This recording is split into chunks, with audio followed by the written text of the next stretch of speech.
Ngopi bareng Dukcapil, ngobrol inspiratif dan inovatif.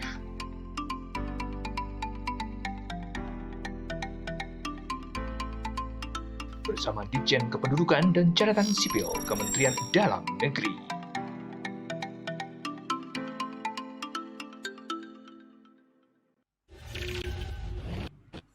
Selamat pagi, salam bahagia kerabat desa Indonesia, salam sehat, sahabat Dukcapil bisa.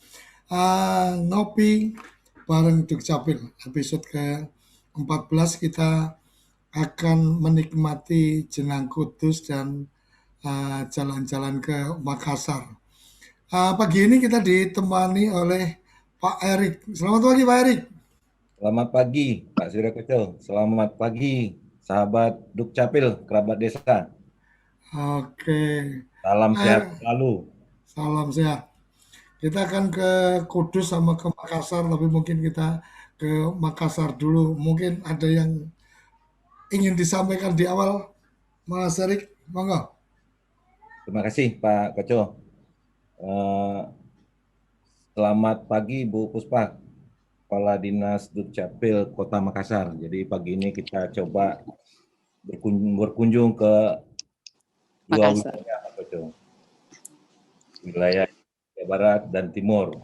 Hari ini kita coba ke Makassar karena ada inovasi yang cukup menarik. Namanya itu kucatat. Jadi cara bacanya jangan kucatat Ki, jangan datar, kucatat. Iya. Iya, bukan saya. Betul Pak Erik. Jadi kalau bacanya kucatat Ki nggak kena. Iya. Jadi cara bacanya itu intonasinya, pitch controlnya itu harus dicatat. Betul Pak. Jadi, ini Bu Puspa kalau sudah mengatakan tenang, kucatat Ki, penduduknya masyarakat Kota Makassar sudah tenang, 90% pasti dokumen-dokumennya selesai Pak Koco. Jadi ini yang membuat masyarakat Kota Makassar berbahagia, membahagiakan masyarakat. Nah, untuk lebih jelasnya mungkin Bu Puspa bisa menjelaskan lebih detail apa yang menjadi kebanggaan dari inovasi Kucatat Ki ini. Oke, terima kasih. Ini sudah bergabung Bu Puspa dari Dukcapil Kota Makassar. Jadi Kucatat Ki ini satu inovasi yang dilakukan oleh teman sahabat Dukcapil di Kota Makassar. Karena kita juga sudah mendapatkan videonya, izin Bu Puspa kita putar videonya dan selesai itu mungkin bisa dibagi cerita tentang inovasi ini. Kita ikuti video Kucatat Ki.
Kami dari Puskesmas Patingaloang sangat terbantu dengan adanya aplikasi Kucataki ini, karena dengan adanya aplikasi Kucataki ini pasien sangat terbantu untuk pengurusan akte. Dimana kita ketahui bahwa jarak Puskesmas Patingaloang itu sangat jauh dengan Dukcapil. Yang kedua itu waktunya juga sangat singkat kalau pengurusan di Puskesmas Patingaloang. Terima kasih karena saya bisa mendapatkan kartu keluarga gratis. Dengan ini tidak perlu lagi diurus di Capil, karena saya melahirkan di Puskesmas. Saya berterima kasih, meringankan sekali beban semua ini. Assalamualaikum warahmatullahi wabarakatuh. Kami dari Kelurahan Patingaloang Baru, Kecamatan Ujung Tanah, Kota Makassar. Dengan ini kami sangat berterima kasih dengan adanya aplikasi Kucataki. Dengan adanya aplikasi ini, kita di kelurahan tinggal melaporkan data kematian warga dengan data kakaknya, kita laporkan ke Capil dan Capil yang menghapus data tersebut. Assalamualaikum warahmatullahi wabarakatuh. Saya Dr. Nusaidah Sirajudin, sekarang bertugas di Dinas Kesehatan Kota Makassar. Mengenai otopsi febral, itu kebetulan saya pernah merasakan di lapangan bagaimana kami mendata manual setiap kematian yang ada di wilayah kerja kami. Nah, dengan adanya sistem Kucataki Dukcapil yang sekarang ini, itu bisa memudahkan kami di lapangan untuk mendata semua masyarakat yang meninggal di sistem Dukcapil yang dicatat.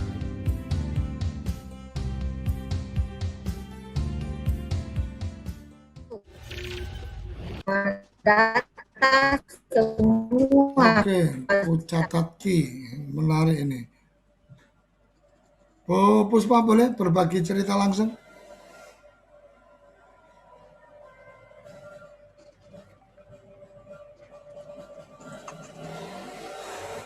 Iya.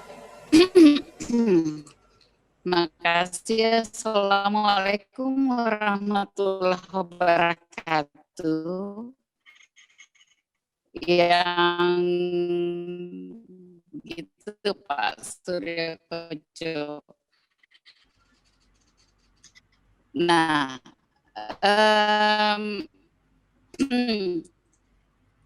inovasi ini sebenarnya diinisiasi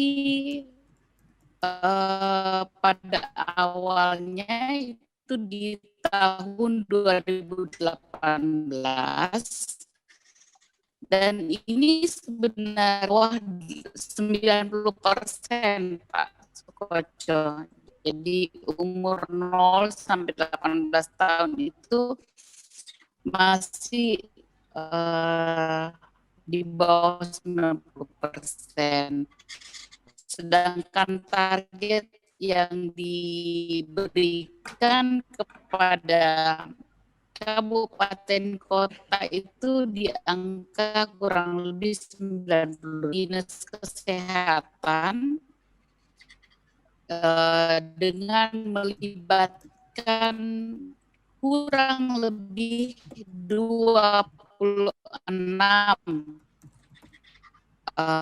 puskesmas yang melayani persalinan, kemudian ada rumah sakit dan ada. Nah, kerjasama ini kami lakukan dengan memberikan user ID kepada operator yang ada di layanan, baik itu ada di kelurahan maupun layanan yang ada di pelayanan kesehatan, untuk bisa mencatatkan atau melaporkan dokumen. Setelah 2 tahun kurang lebih, kami sudah mencatatkan cakupan kepemilikan akte kelahiran yang dari sebelum inovasi ini di bawah 90%,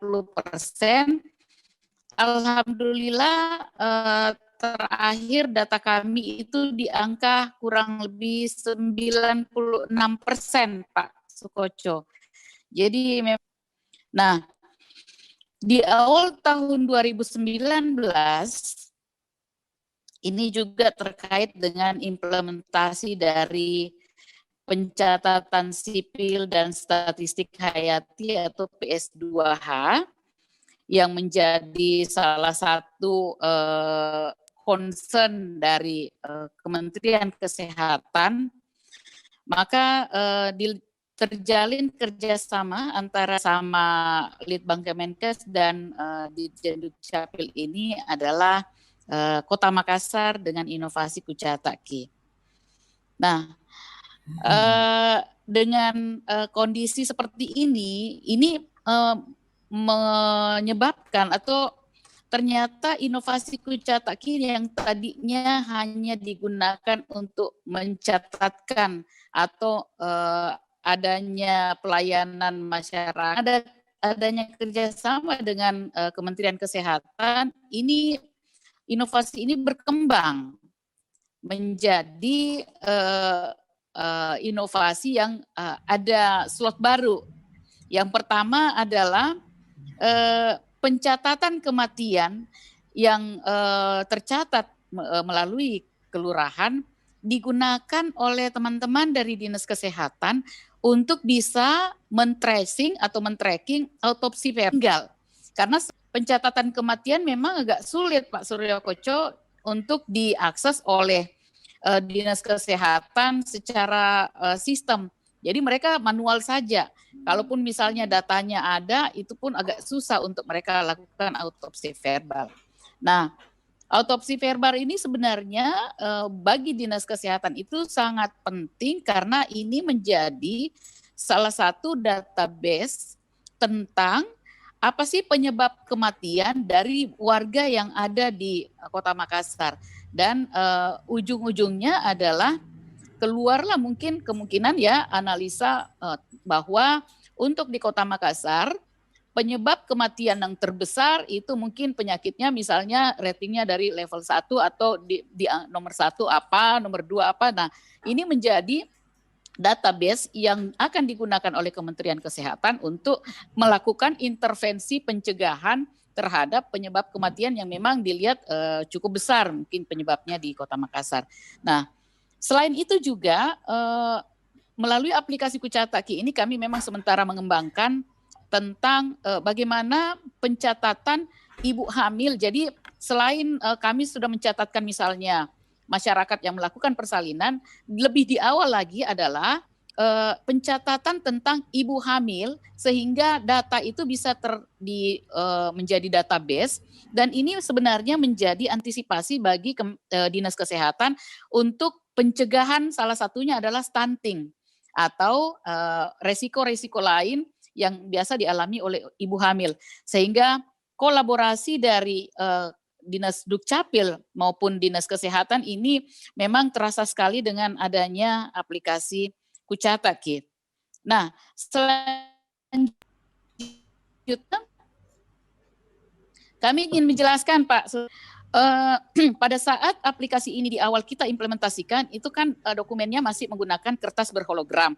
Jadi otomatis pada saat kami sudah melakukan proses penyelesaian dokumen hasil kependudukan, maka biasanya distribusi dari dokumen itu biasa dilakukan petugas kami yang mengantarkan ke pusat layanan ataukah biasa masyarakat atau petugas dari rumah sakit atau puskesmas yang datang ke Dukcapil untuk mengambil dokumen hasil pelayanan.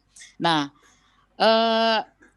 ke depan ini ataupun sejak 2020 kemarin dengan adanya implementasi dari Permendagri 109 2019 dan di Makassar itu kami sudah awali lebih awal di sekitar tanggal 12 April 2020 yang lalu kami sudah menggunakan kertas HVS putih 80 gram ukuran A4.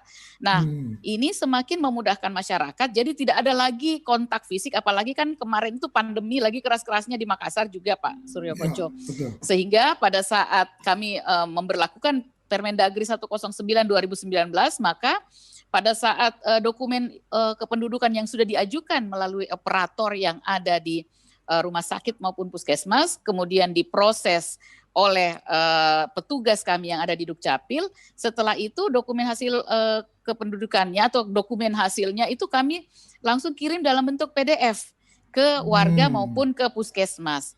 Nah, ini sangat menarik Pak karena tidak ada mengurangi intensitas kita ketemu dengan masyarakat, kemudian petugas juga lebih mudah melayani masyarakat karena tinggal menunggu kemudian di print out di pusat layanan. Satu hal lagi sebenarnya aplikasi ini menjadi jualan dari rumah sakit maupun puskesmas yang menerima persalinan Pak. Karena mereka bisa jadikan sebagai promo. Jadi pada saat mereka melahirkan, sebelum keluar dari rumah sakit, mereka sudah bawa dokumen akte kelahiran maupun kartu keluarga yang sudah dicatatkan oleh Dinas Dukcapil.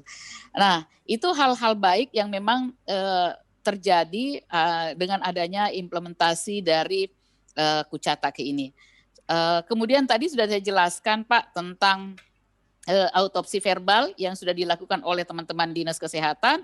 Alhamdulillah updating data tentang masyarakat kita yang meninggal itu sudah lebih bagus lagi pencatatannya dengan teman-teman yang ada di Dinas Kesehatan karena adanya aplikasi dari Kucataki ini.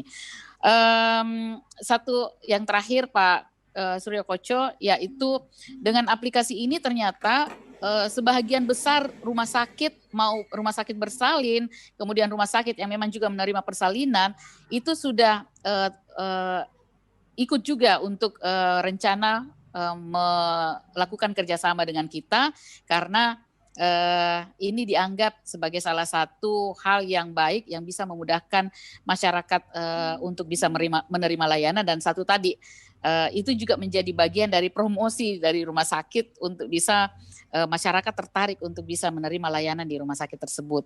Nah, itu hal-hal baik yang kami dapatkan dari aplikasi ini dan memang kami rasa bahwa aplikasi ini memang masih perlu untuk pengembangan yang lebih sempurna lagi Pak Suryo Koco. Ke depan mudah-mudahan kami di Dukcapil Makassar bisa lebih memperbaiki atau mengembangkan aplikasi Kucataki ini untuk menjadi aplikasi yang salah satu alternatif dari masyarakat untuk bisa menerima layanan. Selain dari memang ada juga layanan yang kami siapkan untuk masyarakat umum melalui website kami.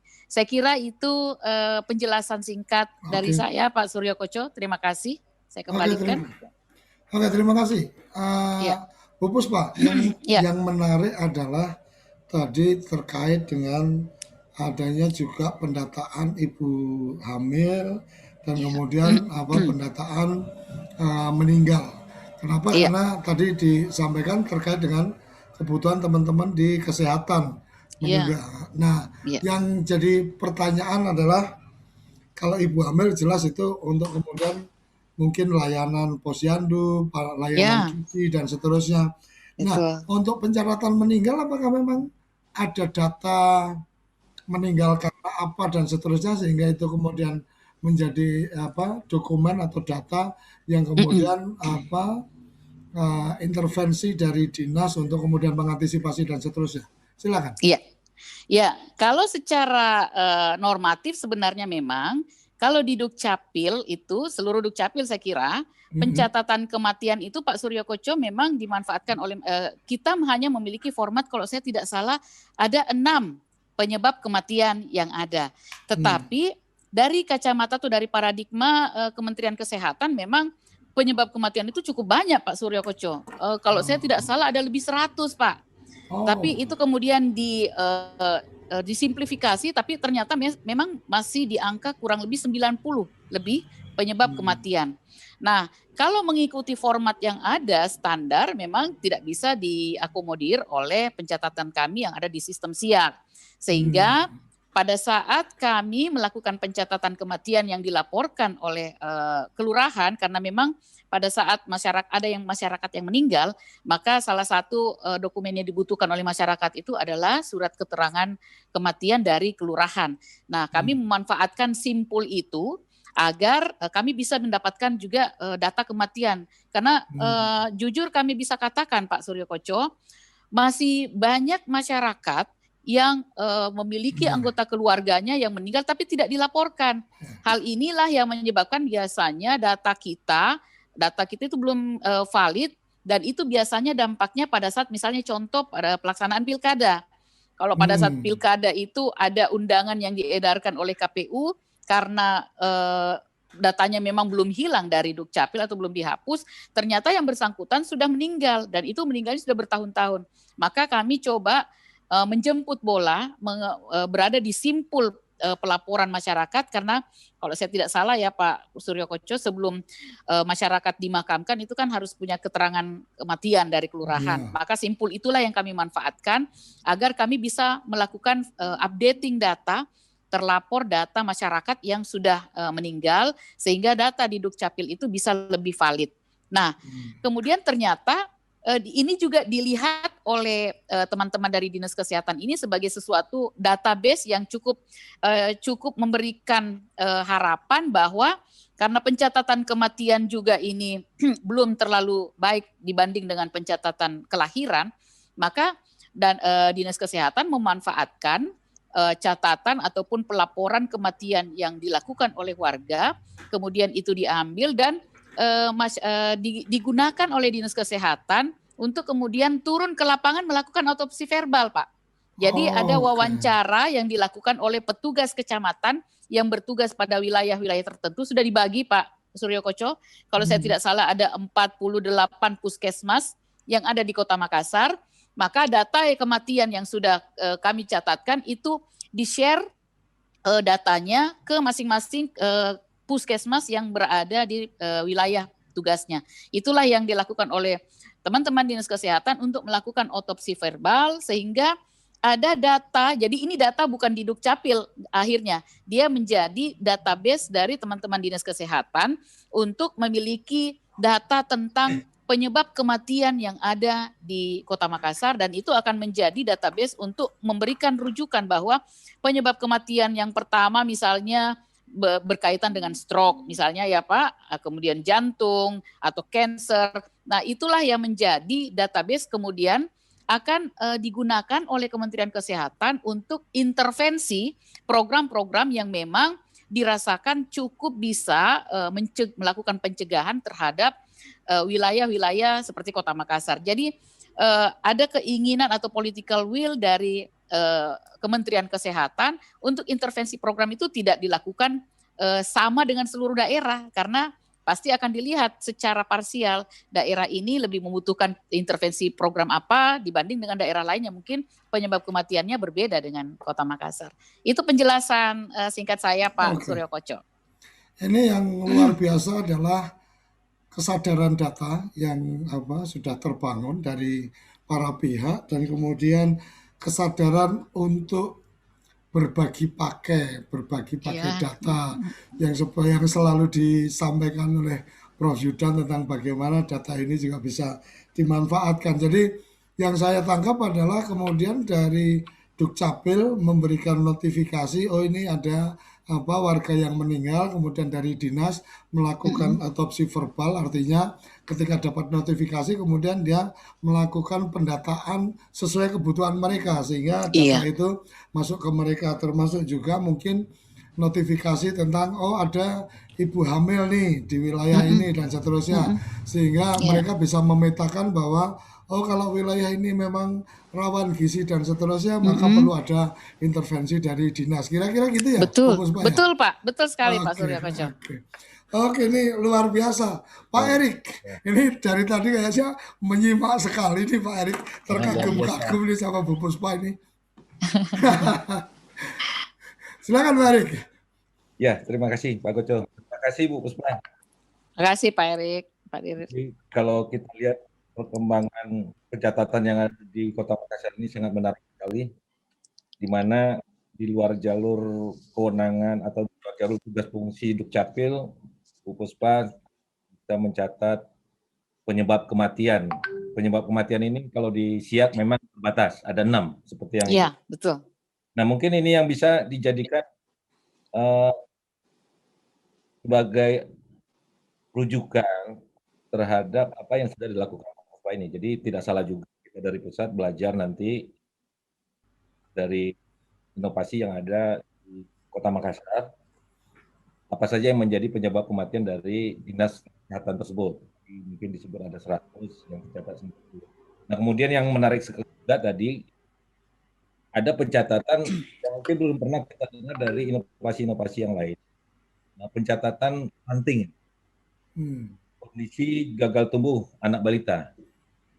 Nah, kalau kita ketahui ini program Pak Jokowi seperti yang disampaikan Pak Prof. Judan, kalau nggak salah di episode 12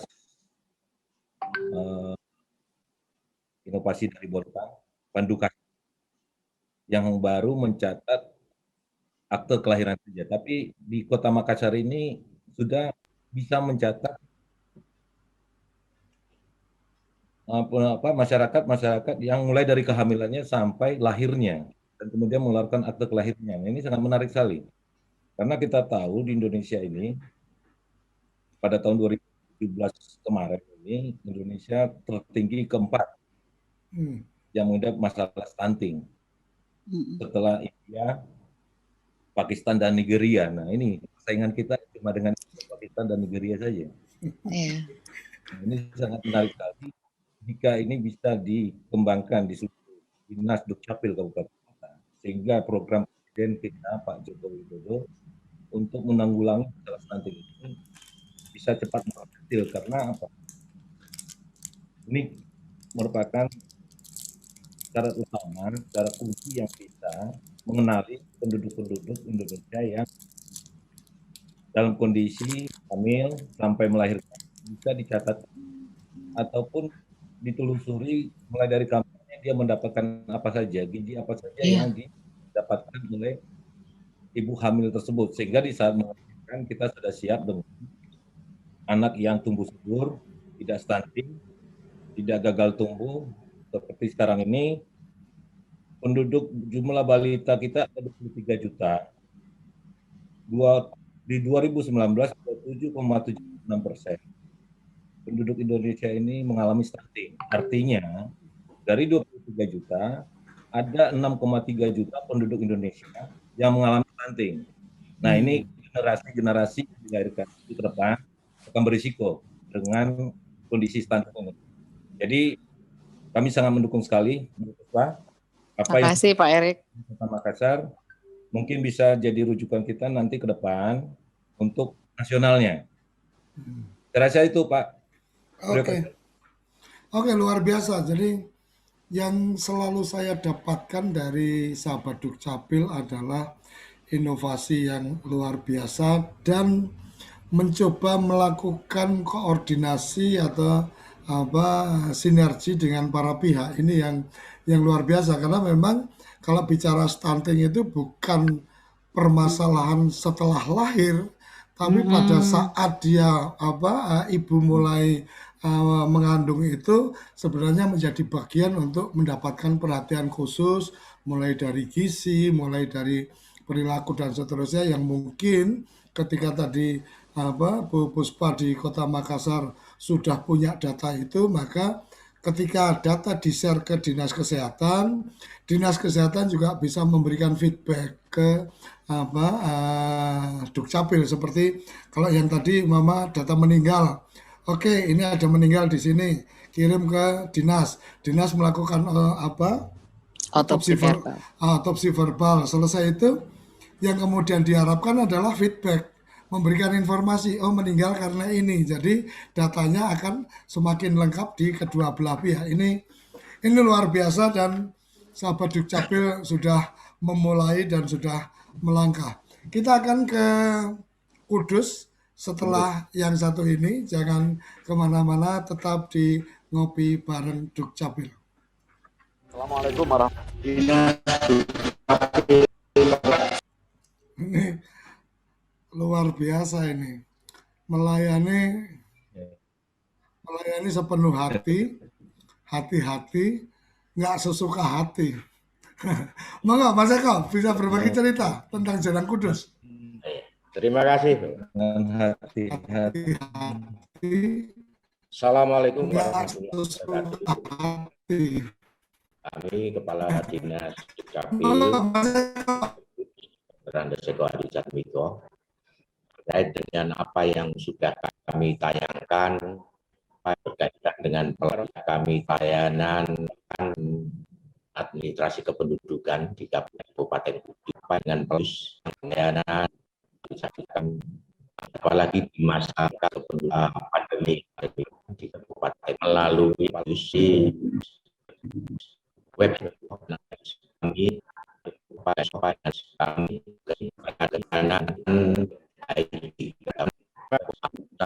jadi ini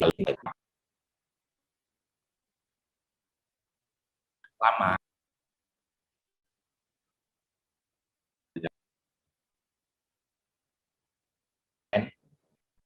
dengan tahun 2019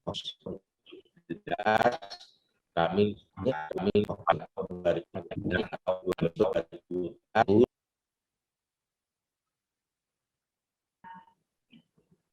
perkembangan selanjutnya di masa pandemi ini dengan difasilitasi dari provinsi, kemudian dari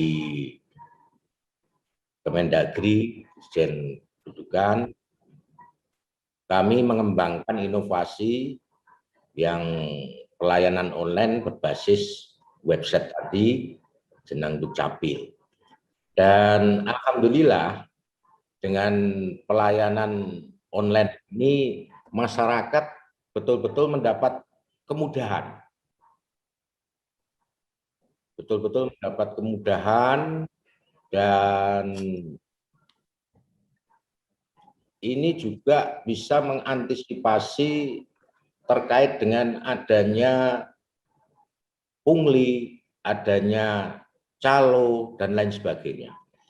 Jenang Dukcapil ini memudahkan masyarakat karena masyarakat dapat terlayani dan bisa melakukan pengajuan permohonan dimanapun, baik itu di rumah maupun di warung maupun sambil bekerja. Nah, ini sangat mudah sekali karena cukup masyarakat masuk ke website Jenang Dukcapil dan nanti di situ langsung membuat akun, kemudian nanti dapat notifikasi, memasukkan nick, memberikan email, kemudian nomor HP, dan setelah nanti masuk ke website ini langsung di dashboard sudah muncul menu mau pelayanan mengurus KTP, mengurus KIA, mengurus kematian, kelahiran, kemudian pindah datang, dan lain sebagainya. Jadi di pelayanan kami Jenang Dukcapil ini semuanya sudah kita layani terkait dengan dokumen kependudukan masyarakat. Dan satu kelebihan di tempat kami, khusus pelayanan untuk cetak KTP dan KIA. Ini memang setelah kita kan memang yang mencetak kantor kita. Jadi setelah jadi masyarakat langsung KTP KIA ini diantar ke masyarakat. Jadi melalui delivery order seperti di tayangan kami, jadi langsung ini diantar ke masyarakat, warga masyarakat. Kami punya petugas karena di Kabupaten Kudus ada 9 kecamatan, kami punya petugas delivery order 9, mengampu satu orang mengampu 1 kecamatan. Ada petugas di tiap kecamatan ya, Mas? Ya, untuk petugas delivery order. Jadi sewaktu-waktu ada langsung kita kirim. Sesuai dengan SOP kita, untuk pelayanan kita memang 1 kali 24 jam. 1 kali 24 jam. Hari ini cetak, kemudian sebetulnya kalau KTP KIA 5 menit kita langsung jadi. 5 menit langsung jadi. Tapi kalau KTP KIA, warga masyarakat tidak bisa cetak mandiri. Kalau akte, kemudian KK, ini warga masyarakat cetak mandiri. Jadi dia mendapat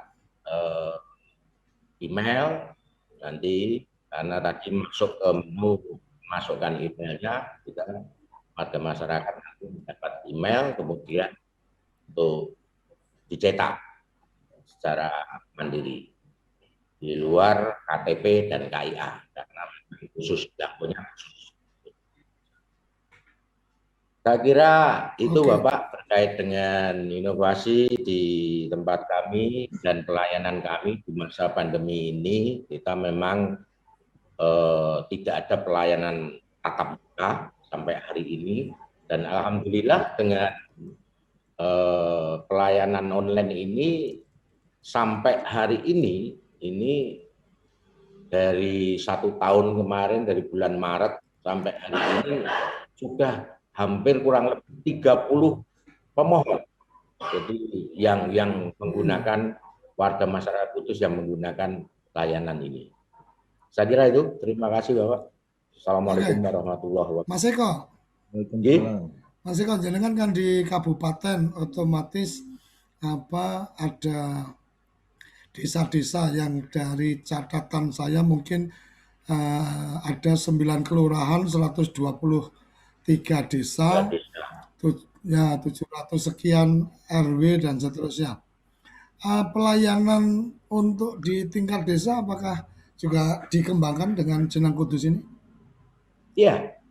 Jadi kami membentuk register desa yang kita SK-kan langsung Bupati. Jadi karena memang Dukcapil sebetulnya kan tidak punya akses kewenangan untuk mengatur di desa ini. Jadi dengan saya membentuk register desa, SK-kan dengan Bupati, kita punya komunikasi dengan desa. Ini sudah kita antisipasi bagi warga masyarakat yang memang tidak punya HP, tidak ya gaptek lah, artinya belum punya itu. Bagi orang-orang tua yang sepuh-sepuh itu nanti dibantu oleh register desa yang kita bentuk. Artinya ada koneksi online dari desa ke Disduk Capil, atau mereka menggunakan aplikasi itu dari register desa itu? Ya, mereka membantu warga masyarakat ya tetap melalui pelayanan Jenang Dukcapil. Jadi tetap dengan itu. Oke, kita sudah mendapatkan gambaran nih dari Mas Eko tentang bagaimana Jenang Dukcapil, Jenang Kudus Dukcapil. Jenang Dukcapil. Jenang Dukcapil ya. Oke. Jejaring pelayanan menyenangkan. Jejaring pelayanan menyenangkan. Karena saya lihat Mas Erik dari tadi udah senyum-senyum, kepikiran manisnya Jenang Kudus ini. Maka Mas Erik bisa memberikan komentarnya. Tadi terima kasih Pak Koco, Pak Eko, Pak Kadis. Ya. Tadi videonya saya sangka ada jenangnya, ternyata tidak ada juga. Menyenangkan, baik, menyenangkan. Ternyata jejaring yang menyenangkan. Jadi Pak Koco di Kudus ini memang dari dulu pelayanannya sudah cukup baik. Saya ingat dulu dari awal dulu pelayanan jemput bola ya, Pak Eko ya. Ya. Belum adanya aplikasi secara online, Kudus sudah jemput bola ke masing-masing desa kelurahan. Nah, tadi cukup menarik peran desa, bagaimana peran desa dalam untuk dapat melayani kependudukannya di masing-masing desanya. Jadi ternyata juga sudah online langsung ke dinas dengan jaringan yang ada di desa. Ya, jadi hampir rata-rata sekarang desa mempunyai jaringan dengan desa YP ini cukup banyak pelayanan bisa di custom dari Dukcapil sampai ke tingkat desa, Pak Koco. Nah, ini di Kudus sudah melakukan hal itu, sehingga nanti penduduk desa yang tidak memiliki smartphone bisa langsung melakukan pelayanan di desa. dengan dibantu tadi registrasi desanya. Ini bisa menjadi diimplementasikan di berbagai kabupaten kota karena anggaran desa bisa digunakan juga untuk pelayanan, bisa digunakan untuk pembelian alat-alat, rekaman dan segala macam, kemudian untuk internet desanya. Nah, ini sebagai contoh Kudus. Nah, Kudus ini juga pernah saya baca, Pak Koco, ada ini survei kepuasan masyarakat terhadap pelayanan di Kudus. Kalau nggak salah, kepuasan masyarakat itu 90,80%. Benar itu, Pak Eko? Siap. Berita-berita saja. Oh, siap. Datanya ada ini. Ada ya? Ya. Dan alhamdulillah kemarin kita dapat dari Kemenpan pelayanan publik.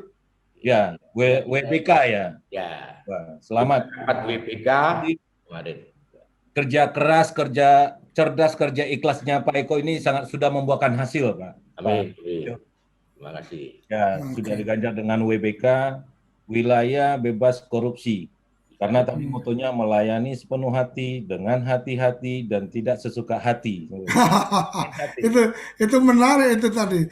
Jadi melayani sepenuh hati, dengan hati-hati, tapi nggak boleh sesuka hati. Dan tidak main hati. Bahaya. Ini ahlinya Mas Erik ini kalau bicara main hati. Banyak yang sudah dipermainkan ini. Jadi, karena gini Pak Koco, data kependudukan kita itu tidak hanya untuk pelayanan saja, bukan hanya dokumen saja. Tapi peran desa itu, bagaimana peran desa ditingkatkan, karena bagaimanapun juga salah satu alokasi terhadap perhitungan dana desa itu adalah jumlah penduduk. Jadi jumlah penduduk ini mempunyai bobot 30% terhadap dana desa itu, perhitungannya. Jadi Pak Koco sudah benar. Juga bagaimana bekerja sama, memang kewenangan langsung dengan desa tidak ada. Harus melalui bupati wali kota. Nah, tapi perlu penegasan yang kuat bahwa perhitungan anggaran desa dan segala macam itu menyangkut data pendudukan dengan bobot 30%. Begitu juga dengan DAU. Sehingga sebenarnya sudah cukup kuat untuk Dinas Dukcapil untuk mendapatkan perhatian dari pemerintah daerahnya. Coba kalau Dinas Dukcapil bilang penduduk saya mati hari ini 100.000, berapa kurang DAU-nya, kan begitu? Alokasi dananya berkurang karena jumlah penduduknya, tahu-tahu sama Dukcapil langsung dibikin datanya kurang banyak. Nah, ini perlu bagaimana masing-masing dinas untuk memahami apa yang menjadi fungsi dari data kependudukan itu sendiri, bukan hanya output KTP, KK, dan APL. Kalau untuk pelayanan, saya rasa inovasi sudah ini episode yang ke-14 ya, Pak Sukoco. Semua baik-baik sekali, semua tujuannya sama, ideologinya sama, membahagiakan masyarakat. Jadi hebatnya Dukcapil, bukannya keluarganya dulu yang dibahagiakan, tapi masyarakatnya dulu yang dibahagiakan. Curhat ini. Banyak pahala di Dukcapil. Sudah penghuni surga semua. Jadi, amin. Jadi saya rasa perlu kita apresiasi Pak Eko, bisa ditularkan untuk nanti dinas-dinas Dukcapil yang lainnya. Karena teknologi yang digunakan Pak Eko ini tidak terlalu berat-berat sekali. Cuma keikhlasannya dalam menjalankannya, ini yang menjadi topik utamanya. Bagaimana menjalankannya dengan sepenuh hati, tapi tetap hati-hati.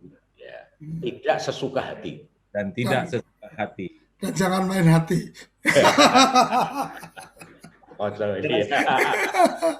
Jelas ya? Ada satu yang tadi kan petugas register desa ditetapkan dengan keputusan bupati. Beberapa episode sebelumnya yang sering timbul pertanyaan adalah ketika ada ditetapkan oleh bupati, itu apakah ada apresiasi atau ada honor yang kemudian itu menjadi tanggung jawabnya desa atau menjadi tanggung jawabnya APBD. Kalau di Kudus posisinya seperti apa, Mas Eko? Di tempat kami untuk Dukcapil ini kan ada 2 sumber dana, baik dari APBD maupun dari DAK. Untuk tempat kami sementara ini dengan penetapan register desa ini kita fasilitasi untuk ada sedikit honor yang kita ambilkan dari dana DAK. Karena memang bisa. Kemarin kita sudah konsultasi dengan Dirjen seperti itu. Namun juga ini belum bisa maksimal. Jadi belum bisa maksimal, tapi ada. Okay.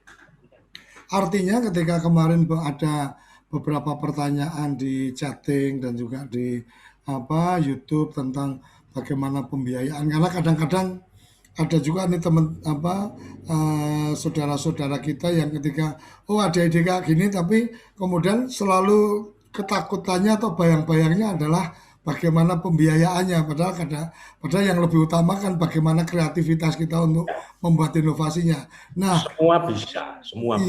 Oke, mantap. Jadi bagaimana kerabat desa, kemudian sahabat Dukcapil bisa belajar dari Mas Eko tadi di Kudus bahwa walaupun mungkin secara apresiasinya belum cukup besar atau mungkin tidak terlalu material, tetapi bahwa pengalokasian dari APBD dalam hal ini dari Dinas Dukcapil itu sangat memungkinkan dan secara aturannya itu memang bisa dilakukan. Kira-kira gitu ya Mas Eko ya? Siap, bisa. Karena yang prinsip sudah ada SK-nya Bupati itu yang terpenting. Oke, jadi dasarnya adalah SK Bupati, maka dari SK Bupati itu otomatis kan ada klausul tentang segala sesuatu yang timbul akibat ini dan seterusnya, maka kemudian itu menjadi rujukan dari dinas untuk kemudian mencoba mengalokasikan anggaran. Kira-kira gitu ya, Mas Eko? Betul.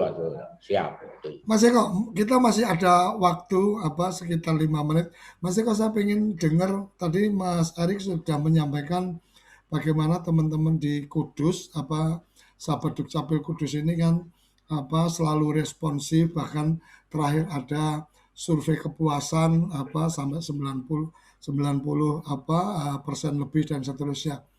Yang menjadi pertanyaan saya adalah bagaimana Mas Eko membangun kolaborasi dengan dinas-dinas terkait, artinya dengan dinas-dinas lain ketika bicara tentang agenda-agenda atau kegiatan-kegiatan dari Dukcapil, dan mungkin bagaimana berkomunikasi dengan Bupati, bagaimana komunikasi dengan DPRD, karena kan mungkin ada menyangkut agenda-agenda program yang perlu dukungan alokasi anggaran dari pemerintah kabupaten. Monggo Mas Eko berbagi cerita.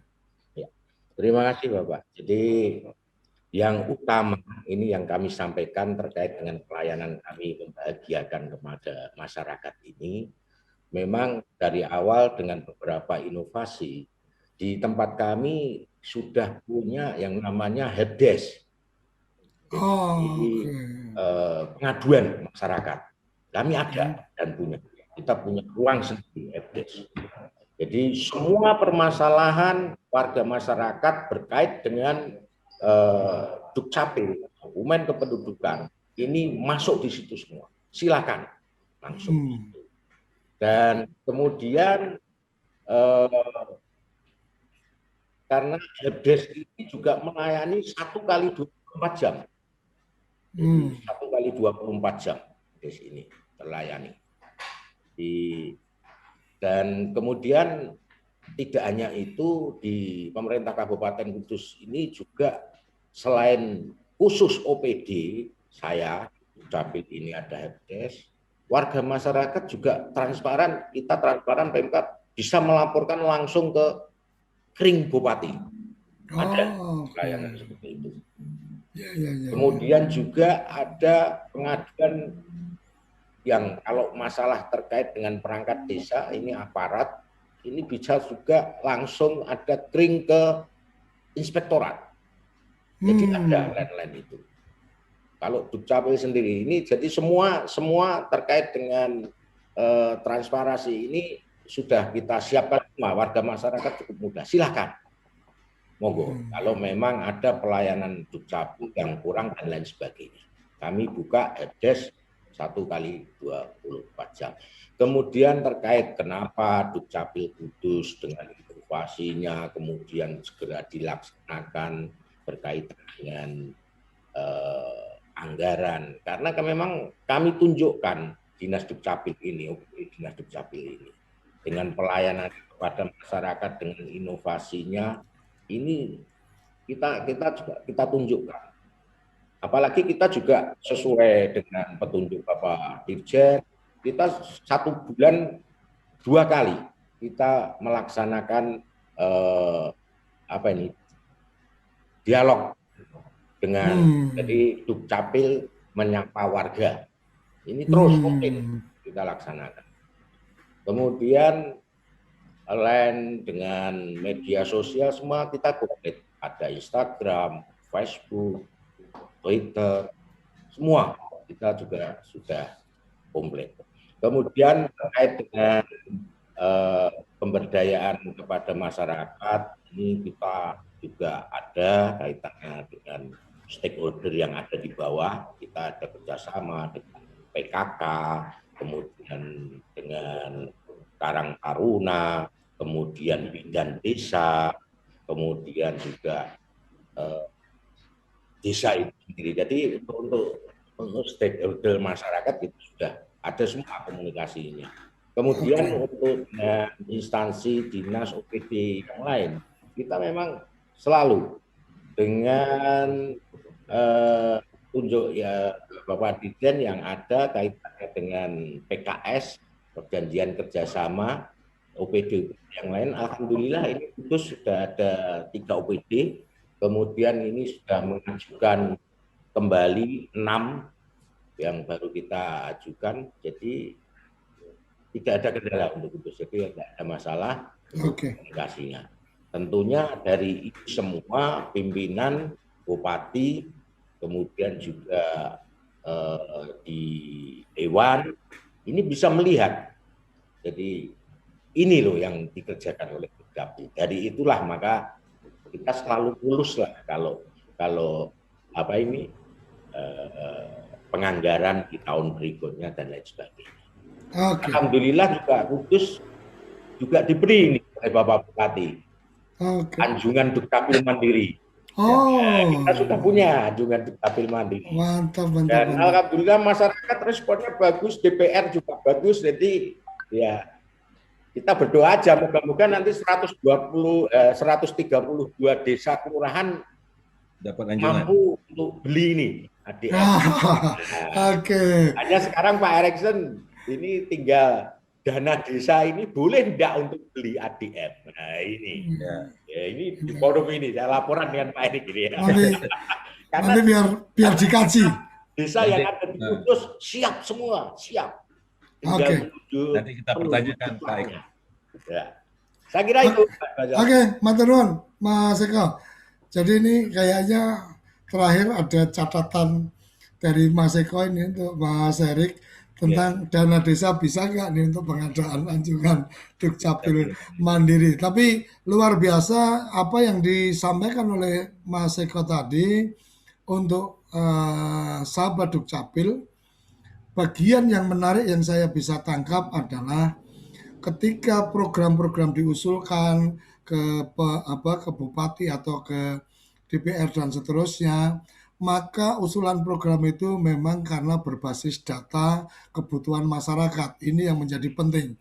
Karena jangan sampai membuat program hanya berdasarkan opini, tidak ada data-data pendukung. Ketika ada helpdesk tadi, maka kemudian Mas Eko punya data nih, oh masalahnya seperti ini. Kemudian ketika mengusulkan program, kami mengusulkan program karena menyelesaikan masalah yang masuk seperti ini. Jadi menjadi lebih mulus. Kayaknya itu yang saya tangkap. Luar biasa Mas Eko, terima kasih. Mas Erik matur nuwun sudah bergabung mewakili Pak Dirjen, Pak Sekdirjen dari Dukcapil. Terima kasih sahabat desa, kerabat desa, sahabat Dukcapil, kerabat desa Indonesia. tanpa terasa ini sudah sampai di penghujung acara. Kita akan bertemu setiap Senin, Rabu, dan Jumat 7.30 sampai 8.30 untuk 20 episode ke depan. Ini sudah 14, berarti masih ada 6 episode lagi kita bertemu, dan semoga nanti akan ada program-program lanjutan dari Dukcapil untuk kita semua. Sampai di sini, salam bahagia kerabat desa Indonesia, salam sehat sahabat Dukcapil. Dukcapil bisa. Terima kasih. Oke, terima kasih. Ngopi bareng Dukcapil, ngobrol inspiratif dan inovatif.